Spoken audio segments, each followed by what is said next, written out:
merci d'être venu, merci à Thèse de m'accueillir une nouvelle fois. Et, on n'a pas la maison ici maintenant. Ouais, voilà, mais je tourne un peu ce que je disais à la caméra.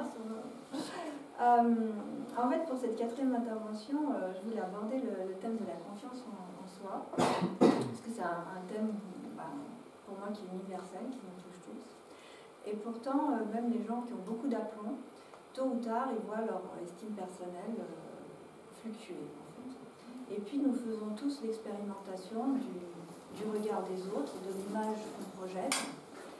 Donc, c'est pour ça que je voulais aborder ce thème. Et avant, évidemment, je suppose que la plupart d'entre vous, ils cherchent à avoir des outils pour améliorer leur confiance en eux. Alors, j'espère pouvoir en apporter.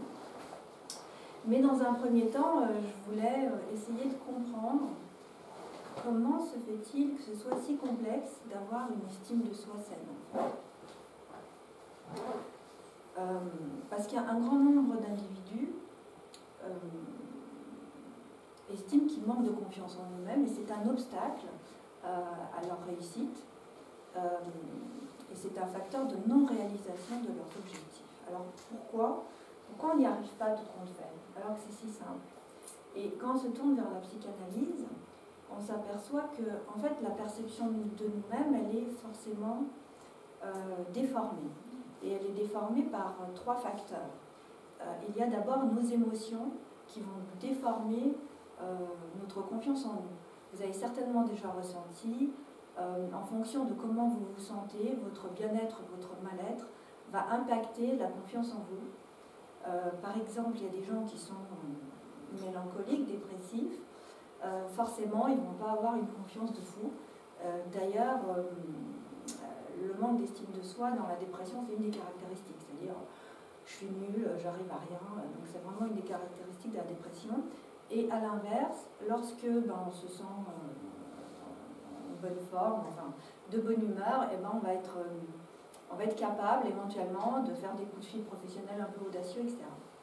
Donc la confiance en soi, elle va être fluctuante en fonction de son état intérieur. Et puis, il y a un deuxième facteur qui va déformer la perception de nous-mêmes, ça va être nos souvenirs d'enfance. Et ça, malheureusement, j'y reviendrai un peu plus longuement, parce que c'est là que se crée la confiance en soi, c'est vraiment dans l'enfance, dans le rapport qu'on a avec la posture parentale, c'est-à-dire, est-ce qu'on a été bien aimé ou mal aimé. Et malheureusement, il n'y a pas d'un côté la confiance qui s'est créée, l'estime de soi qui s'est créée, et puis après on évolue. Malheureusement, ça nous colle au basque. Et malgré l'image qu'on voudrait donner à voir, on émane d'un tas d'informations, et notamment ces informations de la façon dont on a été aimé. Et puis il y a un troisième élément, on s'en doute tous, qui déforme la perception de nous-mêmes, c'est le regard des autres. C'est vrai que si on ne fait pas l'unanimité, forcément on a des doutes sur soi-même et sur la hauteur de son estime. Donc voilà déjà les trois éléments qui font que de toute façon la perception de nous-mêmes elle est fausse. Et puis il y a un deuxième élément qui explique pourquoi notre estime de soi elle est forcément...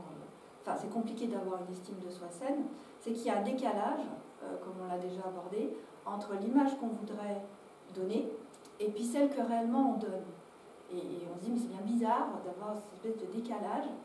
Et en fait, la psychanalyse explique, c'est qu'avant même d'être une image, avant même d'être conscient de soi-même et le fait de donner une image, dans l'utérus de notre mère, dans notre vie intra-utérine, avant tout, on était une perception, on n'était qu'une sensation. L'image, elle vient qu'après.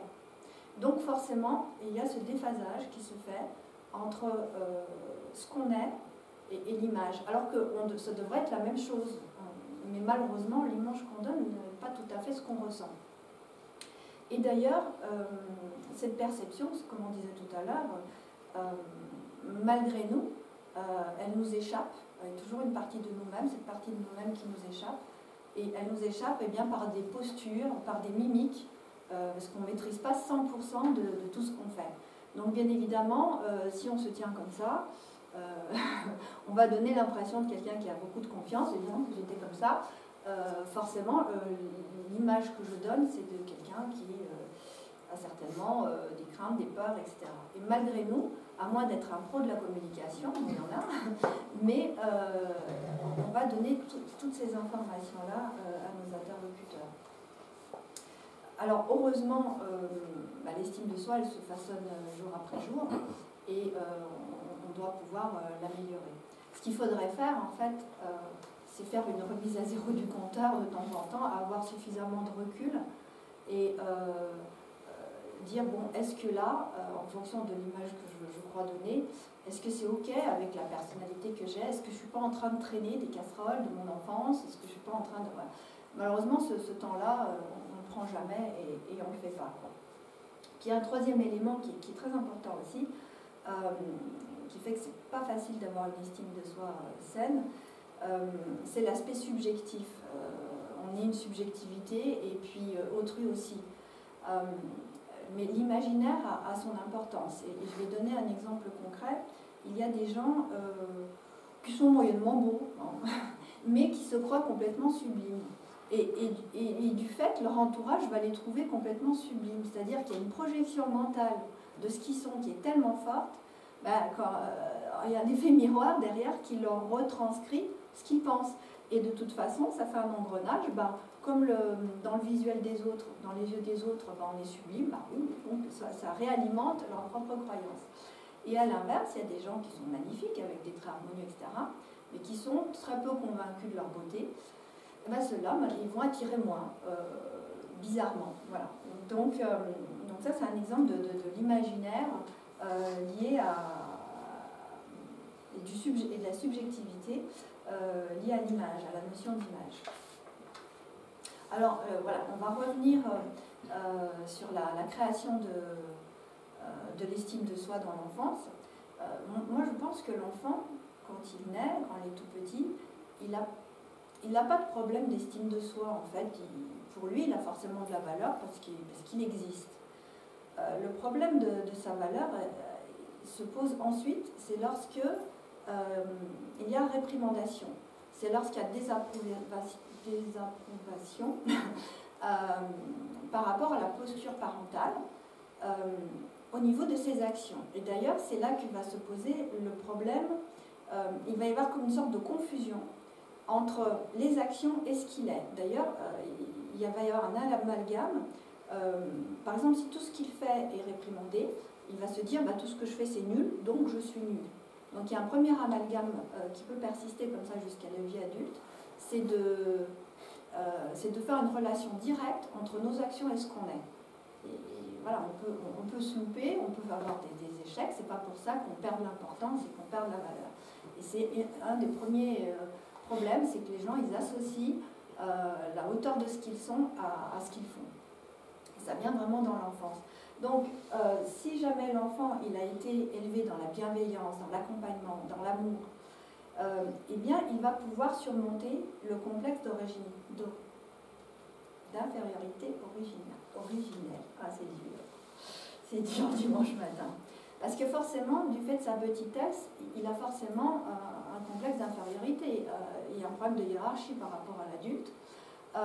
Mais s'il est bien accompagné, l'estime de soi va persister et il va pouvoir dépasser ce complexe. A l'inverse, s'il y a de la violence physique, de la violence verbale, s'il a été dénigré, si on lui a dit que tout ce qu'il fait c'est nul, etc., malheureusement, il ne va pas pouvoir dépasser ce complexe initial et du coup, il y a une perte de confiance dès le départ dans sa propre valeur et dans les autres d'ailleurs. Donc c'est là que la relation elle devient compliquée. Donc en fait c'est à ce moment-là qu'il va prendre conscience du regard des autres et malheureusement il va orienter toutes ses actions en fonction de l'anticipation du jugement qu'il a de ses parents. C'est-à-dire que je vais faire mes actions pour être récompensé, par exemple, mais pas en fonction de sa propre vérité. Et malheureusement, ce type d'attitude va persister à l'âge adulte. C'est-à-dire qu'il y a des adultes qui vont être complètement tournés vers le regard des autres. Leur vie, c'est pas...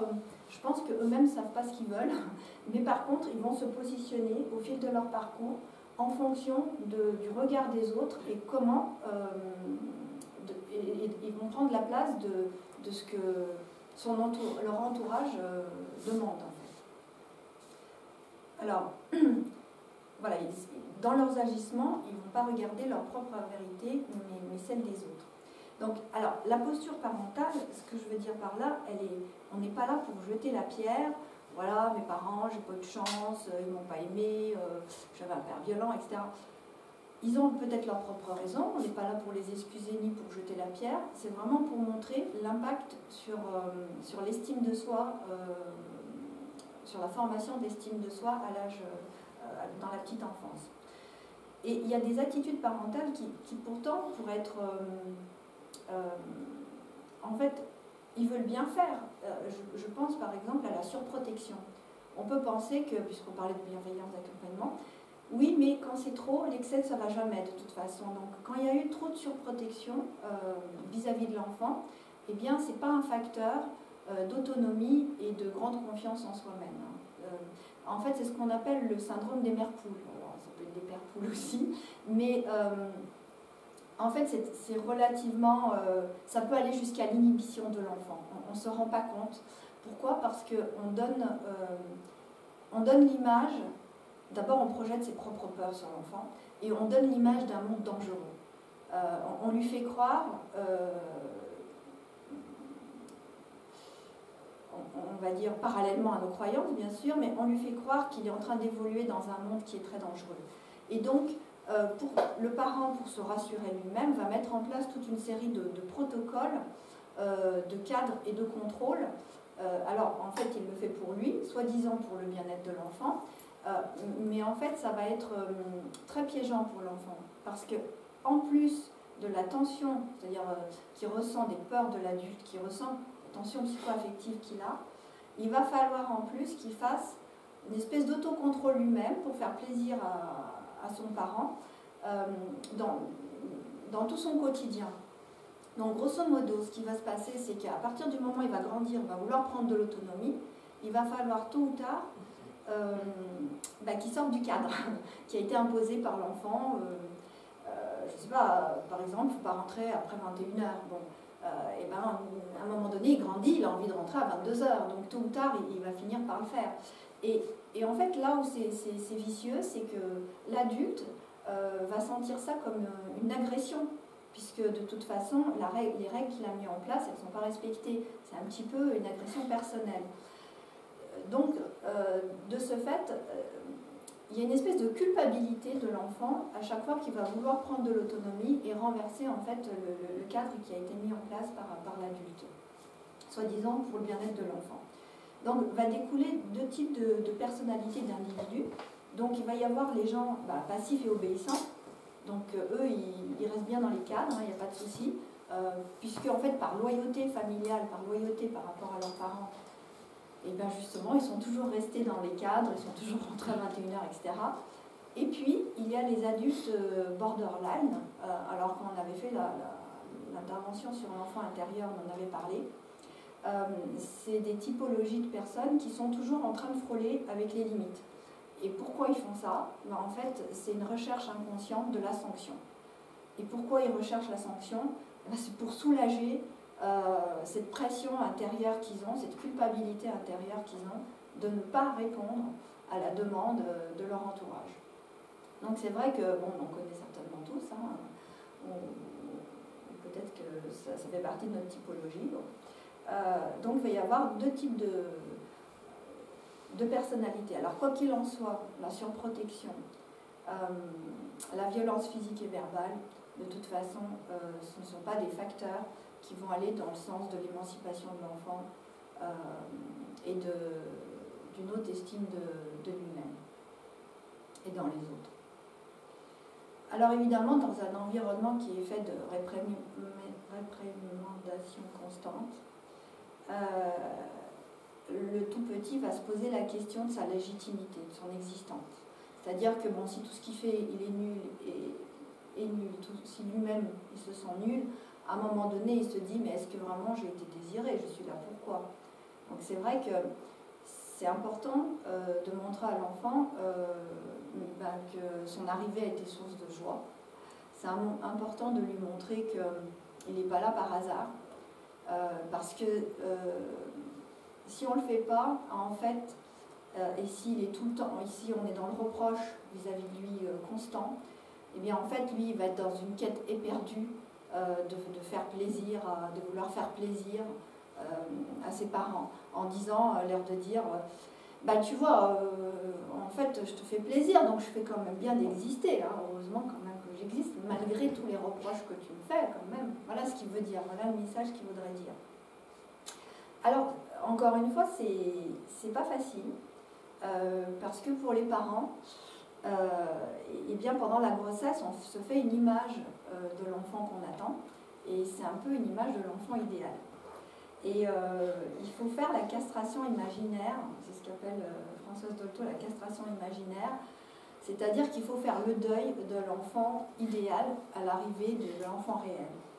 Et si on ne le fait pas, malheureusement, on lui fait ressentir qu'il n'est pas du bon sexe, qu'il n'a pas les couleurs des yeux, des cheveux qu'on aurait voulu, qu'il ne ressemble pas alors qu'on aurait recherché vraiment une connivence, quelque chose comme ça. Et c'est vrai que du coup, c'est pas facile en tant que parent, si réellement c'est le cas, malheureusement, de réprimer toutes ces choses-là. Et de toute façon, inconsciemment, l'enfant, il le ressent. Mais évidemment, la place qu'on va accorder à l'enfant va lui permettre de forger une haute estime de soi-même. Et le problème de place, il est très important. Comment se place l'enfant lorsqu'il arrive dans un couple qui est fusionnel, et si ce couple-là n'évolue pas à la naissance de l'enfant? Où elle est sa place à lui? Je veux dire, si le couple s'autosuffit, l'enfant, il n'a pas de place. Ou quelle est la place de l'enfant s'il y a une inversion de rôle? C'est-à-dire que s'il y a un des deux adultes qui est dépressif, qui est narcissique, qui prend lui toute la place, comment il se positionne, comment il se positionne aussi dans la fratrie par rapport à ses frères et sœurs, d'autant plus si, je sais pas, il y a un aîné qui est décédé. Quand on arrive après le décès d'un aîné, on porte un petit peu le fantôme de ce décès, donc c'est pas facile aussi de grandir en confiance. On avait abordé ça aussi dans l'enfant intérieur. C'est pas facile non plus lorsqu'on porte le prénom d'un aïeul. Parce qu'il y a une espèce de confusion qui se crée. Donc voilà, la place accordée à l'enfant est très importante pour la confiance en soi. Alors ça, on a vu les aspects familiaux et on va dire un petit peu psychologiques dans la création de l'estime de soi dans l'enfance. Mais en fait, il y a des facteurs aussi socio-culturels. Alors, c'est tout simple, malheureusement, dans notre société,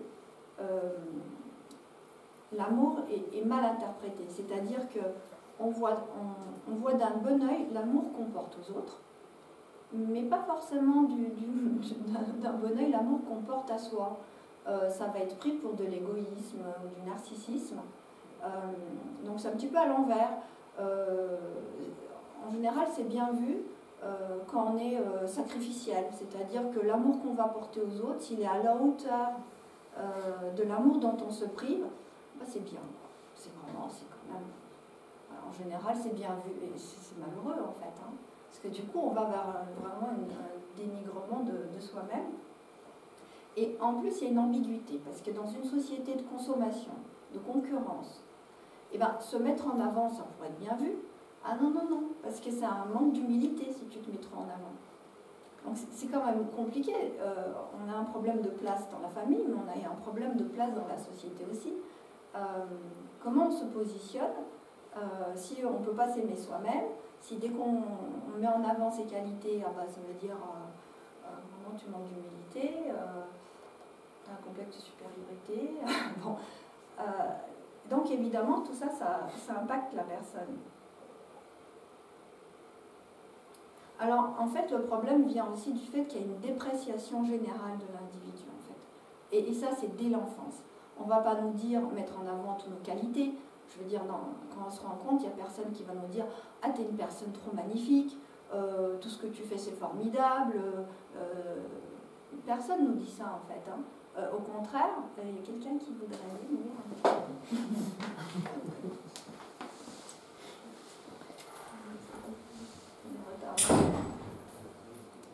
Donc, au contraire, malheureusement, alors toujours dans un souci de nous faire évoluer, malheureusement, notre entourage, nos parents, à l'école et dans la vie professionnelle, on va pointer le doigt sur nos erreurs, là où on se plante.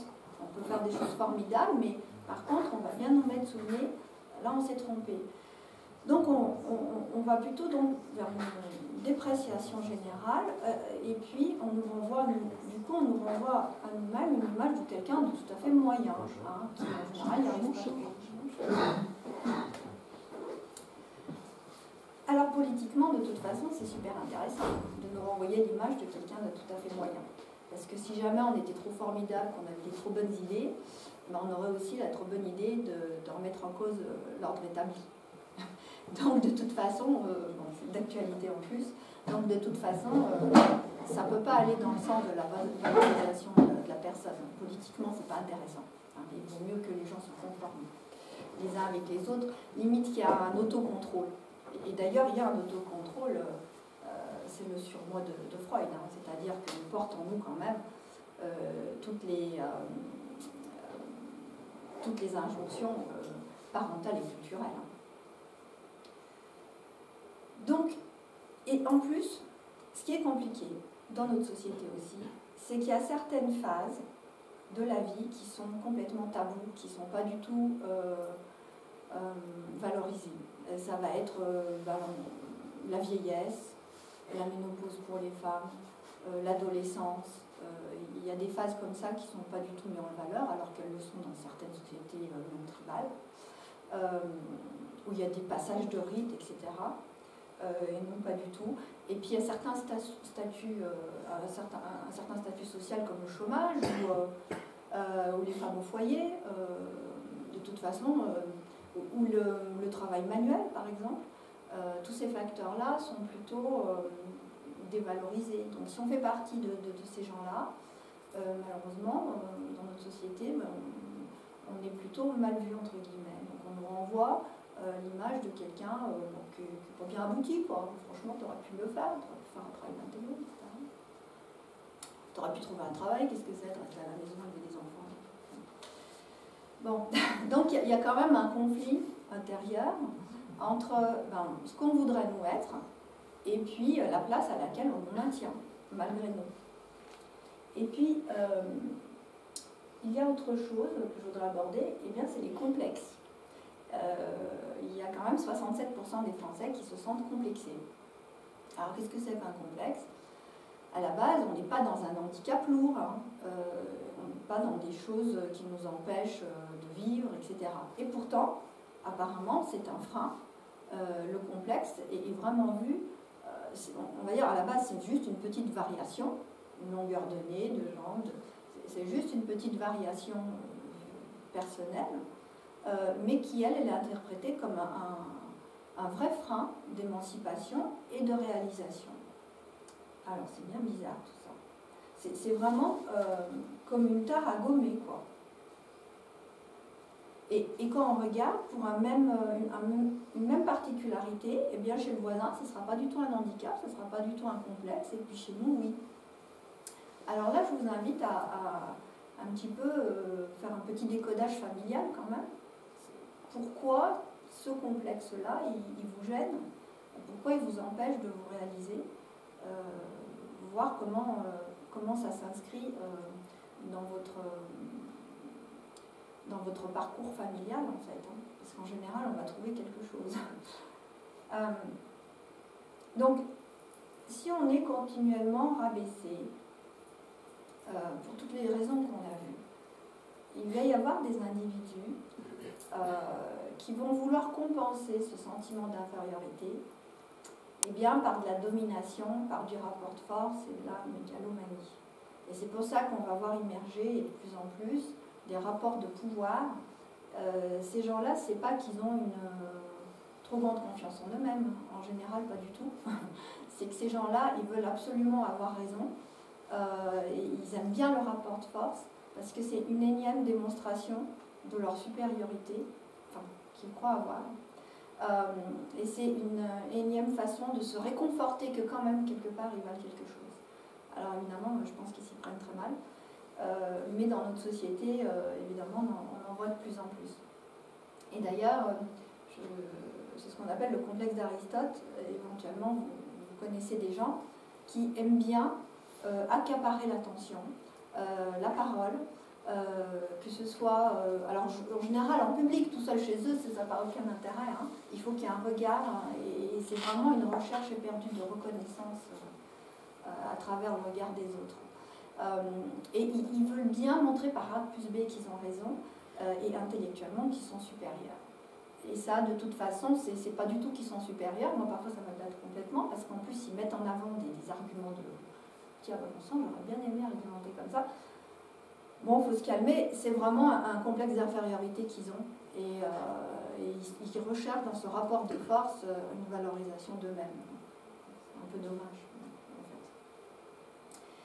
fait. Et puis, ce qui est vicieux dans les complexes, c'est un petit peu comme les symptômes de la maladie qu'on avait évoqués antérieurement, c'est qu'il y a des bénéfices secondaires. C'est ça qui est difficile d'abandonner ces complexes. Alors, bon, il y en a plusieurs, hein, mais moi j'en relève deux. C'est-à-dire le fait de ne pas être au top, de ne pas se sentir au top, c'est une façon de légitimer en fait un manque de réussite. C'est-à-dire que si on était toujours au top, ça veut dire qu'on serait 100% responsable. Tiens, non, pardon. J'avais prévu un truc avant. Bon, c'est pas grave, comme d'habitude, je vais pas changer. J'ai divagué total. Ok, moi je vous dis juste ça. En fait, c'est vrai que si on était 100% responsable, au top, ça veut dire qu'on est 100% responsable de sa réussite. Donc c'est un peu lourd ça quand même. Et si on échoue, comment on fait? Donc, de toute façon, il y a une vraie crainte du succès. Hein. Quand on maintient des complexes comme ça, quand on s'accroche un peu à ces complexes, il y a une vraie crainte du succès. Et puis, il y a ce qu'on a vu tout à l'heure, malheureusement, c'est une façon, la seule peut-être qu'on a trouvée, inconsciente, de pallier le fait d'exister et le fait d'avoir la place que notre entourage nous a donnée. Alors en gros, ça veut dire quoi? Ça veut dire que bon, si j'occupe pas la bonne place dans la fratrie, si éventuellement je ne suis pas très aimée, etc., mon handicap, ça compense un petit peu tout ça. C'est-à-dire que j'existe, mais pas très bien, quoi. Voilà. Donc quelque part, je donne raison à mes parents quand même, voilà. J'ai une certaine légitimité. C'est super malheureux, mais malheureusement, pour vivre, parfois, il y a certaines personnes n'ont trouvé inconsciemment que ce type de comportement, en fait. Hein. Donc si en naissant, je porte la culpabilité d'avoir séparé mes parents, de ne pas être du sexe attendu, d'avoir pris la place d'un autre membre de la fratrie, mon handicap, il m'empêche d'exister pleinement. Alors en fait, ouais, bon, c'est un petit peu nul parce que j'avais prévu, non c'est pas grand chose, mais je voulais plutôt mettre ça en introduction, ce qui était sympa, donc je le fais maintenant si je le fais maintenant. Mais j'avais sorti un petit texte de Frédéric Lenoir, je le trouvais sympa. C'est dans L'âme du monde, un livre que je trouve un des mieux qu'il ait fait. Donc un vieil homme à l'apparence misérable, mendiant sa vie, s'avançait dans les rues d'une ville. Personne ne lui prêtait attention. Un passant lui dit avec mépris: « Que fais-tu ici? Tu vois bien que personne ne te connaît. » L'homme pauvre regarde calmement le passant et lui répondit: « Que m'importe, je me connais moi-même et cela me suffit. C'est le contraire qui serait une horreur, que tous me connaissent et que je m'ignore. » Eh bien, je pense que la plupart du temps, c'est ce qui se passe, hein, malheureusement. Alors, que faut-il faire pour gagner en estime de soi? Eh bien, il faut sortir de sa zone de confort. Alors, j'aurais voulu trouver un autre terme, parce que ça, on vous l'a rabâché depuis un certain temps, mais bon, il est bien approprié quand même, donc je le ressors moi aussi. En fait, il faut faire preuve de courage.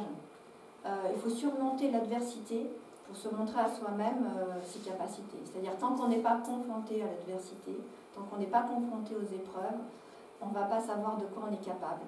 Et si on ne sait pas de quoi on est capable, ben c'est difficile d'en ressortir du bénéfice. Hein. Voilà. Si on reste dans un environnement connu, qu'on a des attitudes complètement connues, ben on ne va pas au-delà de soi-même et on ne s'auto-valorise pas, quoi qu'il en soit. Donc, et c'est ça qui est compliqué. Parce que, évidemment, la plupart du temps, on est dans la fuite. On est plutôt dans la fuite continuelle des situations désagréables.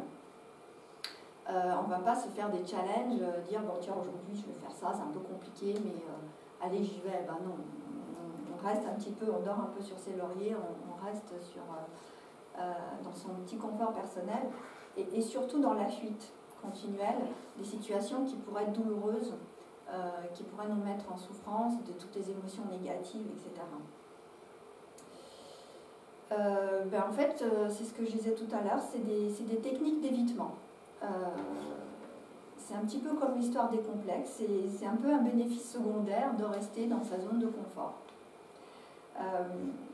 Et puis je ne sais pas si vous avez faites attention, mais peut-être c'est le cas pour vous-même ou pour des gens de votre entourage, il y a des gens, ils se trouvent toujours des situations très compliquées. Ils se mettent toujours dans des trucs de fou. Ils enchaînent les complexités. Dès qu'ils ont fini de gérer un problème, paf, il y a un autre truc qui leur tombe sur la tête et on dirait qu'en fait ils s'engouffrent dans des situations. Mais en fait, c'est que inconsciemment, pendant qu'ils gèrent des problèmes toute leur vie, ils ne s'occupent pas vraiment de leurs propres objectifs. Et encore une fois, c'est une façon de ne pas être 100% responsable et de dire moi dans ma vie, voilà ce que je veux et voilà ce que je mets en action pour réaliser. Alors, ça paraît simple, mais malheureusement, il y a des gens qui vont être dans la fuite perpétuelle de la mise en place de ces actions-là par rapport à leur objectif. Alors, qu'est-ce qu'on dit après? Alors, c'est la même chose pour un grand nombre de nos troubles, des symptômes éventuels qu'on aurait ou des pathologies. En général, on est dans la lutte. Simplement, il faut comprendre que ces symptômes-là, c'est la traduction d'un mal-être. Et il faut vraiment se poser les questions. Est-ce que ma vie elle est basée sur des idéaux qui m'appartiennent? Est-ce que c'est bien les miens? Ou est-ce que je suis en train, et toujours, d'entretenir la persécution, mentalement la persécution de mes parents, alors qu'ils ne sont plus là? Est-ce que ce que je fais, c'est mon œuvre ou c'est l'œuvre de mes parents? Alors attention, il y a des gens qui sont complètement en phase avec l'éducation qu'ils ont eue. Il n'y a pas de problème. Mais dans ces cas-là, il n'y a pas de symptômes non plus. Donc s'il y a des choses qui ne conviennent pas dans votre vie, il faut vraiment se poser la question, est-ce que les idéaux que j'ai, est-ce que les croyances que j'ai, c'est les miennes ou est-ce que c'est celles de mon entourage? Est-ce que vraiment je suis dans ma vocation personnelle ou dans la projection de ce qu'on aurait voulu que je sois? Donc ça peut être le cas où je m'ignore, où j'ignore ma propre vérité. Parce que bien entendu, lorsqu'on cesse de se conformer aux autres, et si on veut mettre en avant sa propre vérité, eh bien il va y avoir une opposition de son entourage. Donc c'est pas évident.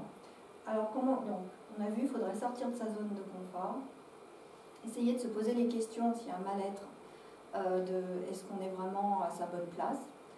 Et puis, une piste serait aussi d'accepter le défaut des autres et en effet miroir d'accepter les siens. Parce que si on est toujours en train d'être ultra perfectionniste, ultra critique, ultra dans le jugement de ce que font les autres et dans ce qu'on fait nous, on maintient nos peurs en fait. Parce que justement cette ultra vigilance, elle est pour nous prémunir de l'arrivée de certains événements qui pourraient nous déstabiliser. Donc, lâcher l'affaire, quoi. À un moment donné, on n'est pas obligé de tout anticiper, on n'est pas obligé de tout cadrer. Et de toute façon, acceptons aussi que les autres puissent réagir d'une façon qui ne nous convienne pas. C'est vraiment dans leur liberté à eux d'agir différemment.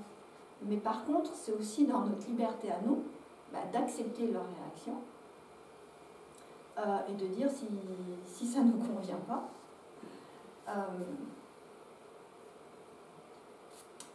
Donc j'avais dit, la raison des êtres optimistes réside dans le fait qu'ils se sentent vivre, celle des pessimistes dans le fait qu'ils se regardent vivre. Donc posons des actions plutôt que de subir. Et de toute façon, attention à ce qu'on tolère. Parce que si on tolère trop de choses, malheureusement, ça peut aller très loin à notre insu.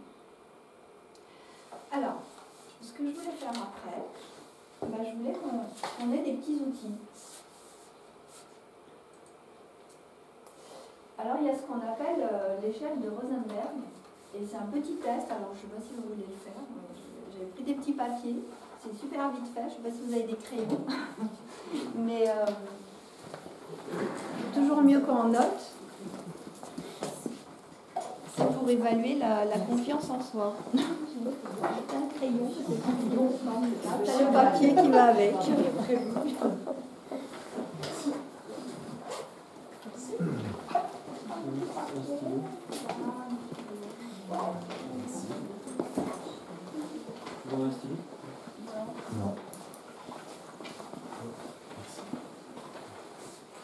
Donc, en fait, c'est tout simple.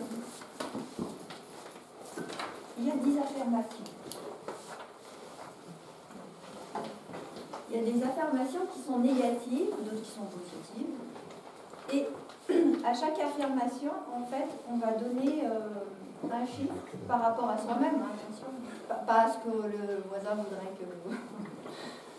On se donne une note à chaque affirmation, on va en faire ensemble, de 1 à 4. Ouais.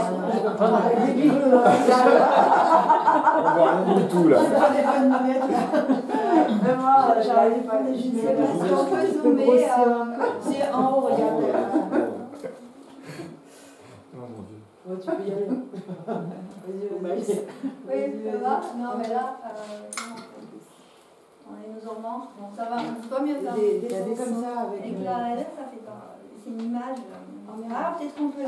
Ouais, attends, non, mais tu sais, moi je suis un peu. C'est ce que je voulais dire. Ah ouais, mais je suis un peu distractive, tu sais. Il revient. Bon, ça va mieux peut-être. Oui, ça va. Oui. Alors, la première affirmation. Je sens que je suis une personne de valeur, au moins égale à n'importe quelle autre. Donc ça, pour moi, on est dans une question positive. Donc voilà, on va s'attribuer une note. 1, pas du tout d'accord. Pas d'accord pour être une personne de valeur. 2, plutôt d'accord. 3, non, pas, plutôt pas d'accord. 3, plutôt d'accord. Et 4, tout à fait d'accord. C'est intéressant de... Donc c'est un ressenti qu'il faut dire, c'est ça? Oui, c'est-à-dire que tu dois noter de 1 sur 4. Mais je préfère qu'on le fasse les unes après les autres parce qu'avec les phrases négatives, les numéros s'inversent. Alors je pense qu'il y a moyen de s'embrouiller le cerveau assez facilement. Donc c'est bon, je peux passer à la deuxième phrase. Donc je pense que je possède un certain nombre de belles qualités.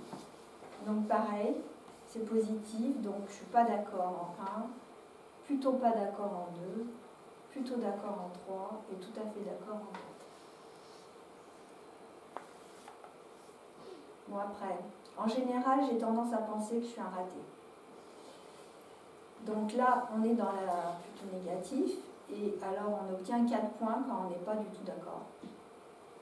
On obtient 3 points quand on est plutôt d'accord qu'on est un raté. On en obtient 2 plutôt d'accord, on n'est pas d'accord, et 1 tout à fait d'accord. Donc, en général, si on pense qu'on est un raté, il faut mettre 1. C'est l'inverse. Oui, c'est ça, c'est l'inverse. Tu mets 1 tout à fait d'accord. C'est pour ça que je préfère qu'on fasse, parce qu'il y a vraiment moyen de s'embrouiller. Il est bien fait, mais il faut... Donc si on n'est pas d'accord, on met 4. Voilà, si tu n'es pas du tout d'accord par que tu as raté, tu mets 4. Alors, je suis capable de faire des choses aussi bien que la majorité des gens. Donc on est dans une affirmation positive. Donc 1, pas du tout d'accord. Et là, il faut être franc avec soi-même. Hein. 2, plutôt pas d'accord. 3, plutôt d'accord. Et 1, tout à fait d'accord. 2,5, ça n'existe pas. C'est son cours. Encore d'évolution. Excuse-moi.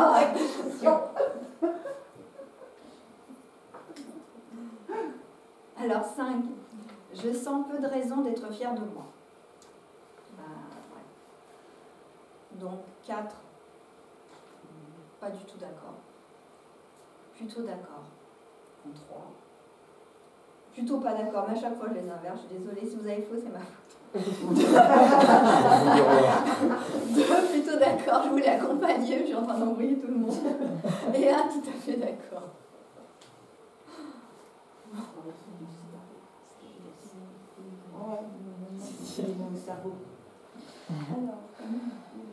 Alors 6, j'ai une attitude positive vis-à-vis de moi-même. Bon, ça c'est positif. Hein. Donc 1, pas du tout d'accord. 2, plutôt d'accord. Plutôt pas d'accord. Mais moi je vais être d'accord tout le temps, je suis désolée. 3, plutôt d'accord. Et 4, tout à fait d'accord. Peut-être vous laisser faire tout seul. Hein. Non.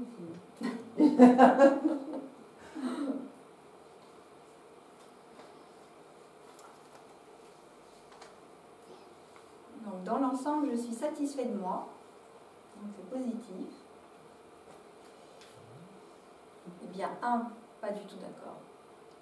2, plutôt pas d'accord. 3, plutôt d'accord. Et 4, tout à fait d'accord.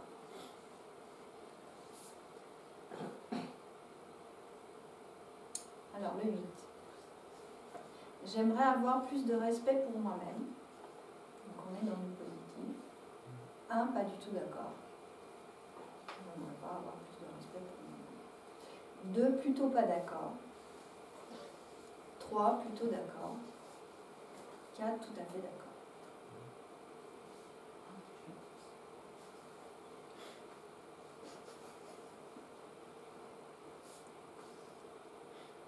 Alors, 9. Parfois, je me sens vraiment inutile. J'ai bien fait de venir nous casser le moral dès le matin. On s'éclate. Impeccable. Alors, bon, on est dans du négatif, donc pas du tout d'accord. 3, plutôt pas d'accord. 2, plutôt d'accord. Et 1, tout à fait d'accord.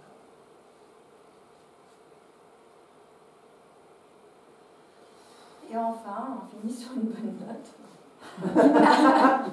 Il m'arrive de penser que je suis un bon à rien. Et donc, 4, pas du tout d'accord. 3, plutôt pas d'accord.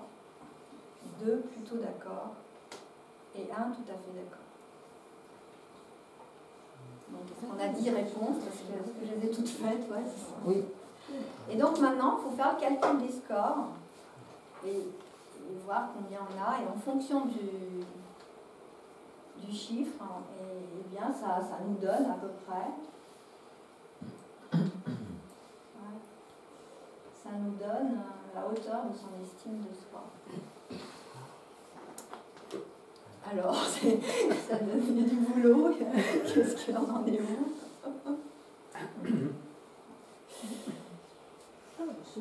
C'est pas mal, hein, quand ça fait un bon chiffre après, Ouais, c'est encourageant. Moi, je suis 39. Ah ouais, bah ça va. Non, j'ai 36. Je m'aime. Tu t'aimes. Waouh. C'est parfait, malgré tout ce qu'on a dit.